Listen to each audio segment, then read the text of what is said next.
Bonjour les amis, Juan Branco, 30 ans, petit génie paraît-il, me désespère. Rien dans le cigare, un grain de riz dans la tête, très petit cerveau, c'est pas possible. Enfin, c'est pas la peine d'avoir fait les grandes écoles, d'avoir fait l'école alsacienne, d'avoir fait Sciences Po, d'avoir été remarqué par Richard Descoings, d'avoir travaillé dans tous les grands organismes internationaux dès qu'il avait 20 ans, d'être l'avocat de Julian Assange, d'avoir été l'avocat de Mélenchon, d'avoir été, paraît-il, l'inspirateur des Gilets jaunes et à présent l'ami du peintre ou de l'artiste Piotr, je sais pas trop quoi le pop, qu'on va appeler le Popov, pour faire une connerie pareille, c'est-à-dire balancer sur les réseaux sociaux, parce que maintenant tout le monde sait que le Popov est trop con pour avoir fait ça tout seul, tout le monde sait que c'est lui, la preuve, vous avez vu l'interview hier à Pauline de Malherbe, oh putain,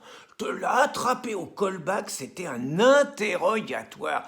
Elle l'a secoué comme ça, elle a dit « C'est toi qui as mis la vidéo en ligne, tu vas parler fumier !» Oh putain, j'aurais pas voulu être à sa place, j'ai cru qu'elle allait y arracher les yeux. Bah, Pauline, c'est ça, dès qu'on touche à Macron et aux copains à Macron, c'est la mère juive, protège sa couvée et tout, ça la rend folle. Donc il a dérouillé, maintenant tout le monde sait que c'est lui, ça va être la laïque contre lui. Les avocats regardent s'il est bien légitime, s'il a bien respecté la déontologie. À mon avis, il est cramé, mais dans les ministères, tout le monde dit « Mais il est dingue ce mec !» On se croirait dans les tontons flingueurs. Ce qu'il a agité, c'est de la nitro. C'est le film Le salaire de la peur. Le truc, ça peut sauter à tout moment. Il se rend pas compte de ce qu'il a fait. Enfin, bon, tant qu'on fait tomber un mec comme De Rugy sur l'affaire des homards, tout ça, bon, tout le monde se marre des homards.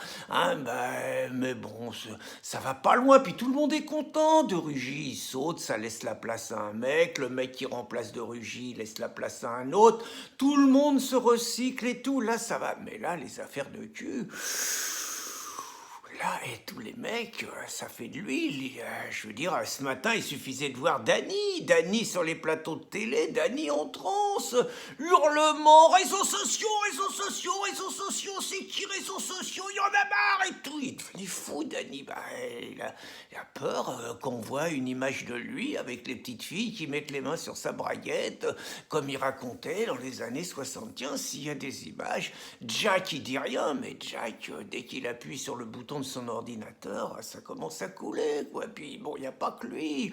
Tout le monde, des politiques, des artistes, des journalistes, des magistrats, tout ça, ça a une vie très libre, ça copule ensemble, ça va dans les réunions de loge ensemble, ça fait des agapes ensemble, ça se mélange et tout, c'est la caste, ça joue ensemble et tout. Là, je veux dire, le Juan Branco, il a menacé l'équilibre, là, et là, il va morfler.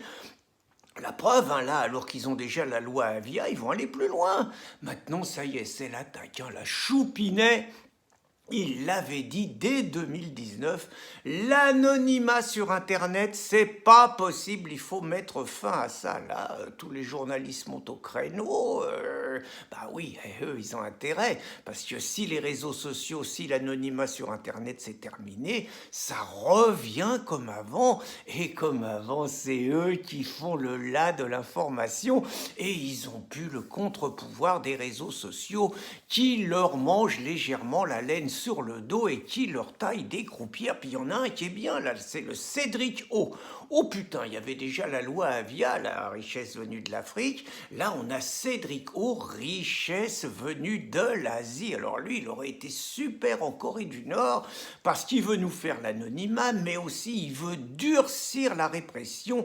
On va avoir une brigade du numérique, comme il y avait eu une brigade financière qui avait fait tomber Fillon. Il va y avoir une brigade du numérique parce que Cédric O, ne pas confondre avec Histoire d'eau, donc parce que Cédric O, il l'a dit, la haine sur Internet, c'est c'est plus grave que la violence dans la rue. Et oui, quelqu'un qui dit du mal des homosexuels ou de l'homosexualisme plutôt, quelqu'un qui dit du mal de l'islam, quelqu'un qui dit du mal de l'immigration, il est bien plus dangereux que les 120 personnes qui donnent un coup de couteau en France tous les jours. C'est les chiffres qui le disent.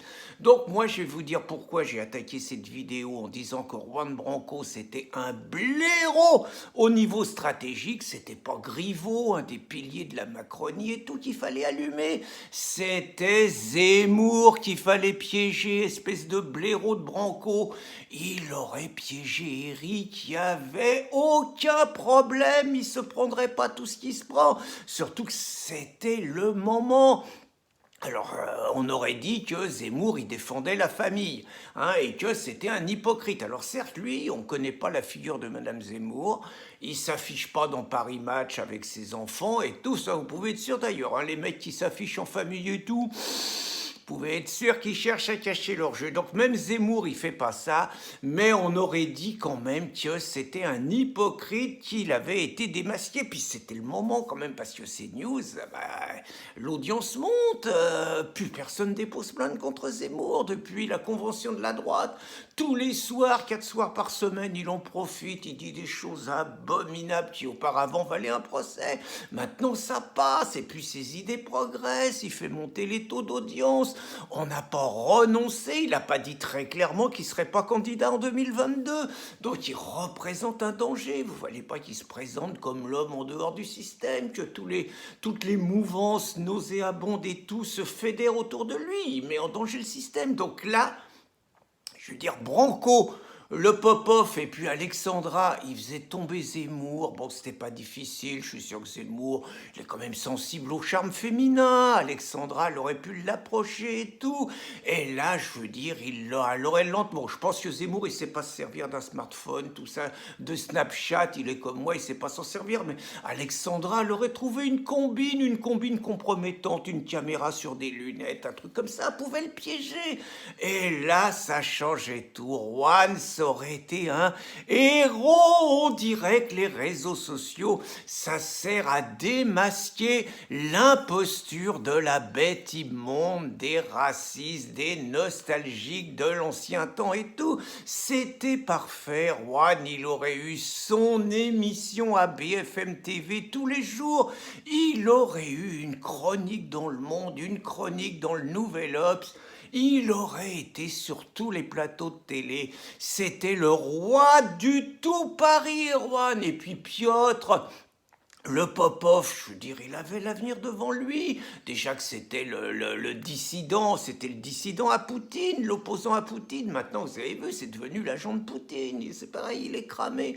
Alors que sinon, Piotr, je veux dire, il pouvait se faire, si j'ose dire, des couilles en or. Lui qui a tapé sur sa testicule, qui a cloué son testicule, pardon, sur le bitume de Moscou pour montrer son opposition à Poutine, il pouvait faire des œuvres d'art, des testicules cloués de 5 ou 10 mètres de haut. Il aurait vendu ça dans les municipalités de gauche. Il était riche jusqu'à la fin de ses jours. Ça aurait été considéré comme de l'art moderne, des œuvres d'or. Il aurait eu la Légion d'honneur et je suis sûr qu'il pouvait même finir ministre de la Culture avec son accent si français. Et puis la belle Alexandra, elle n'avait même pas besoin de finir ses études de droit.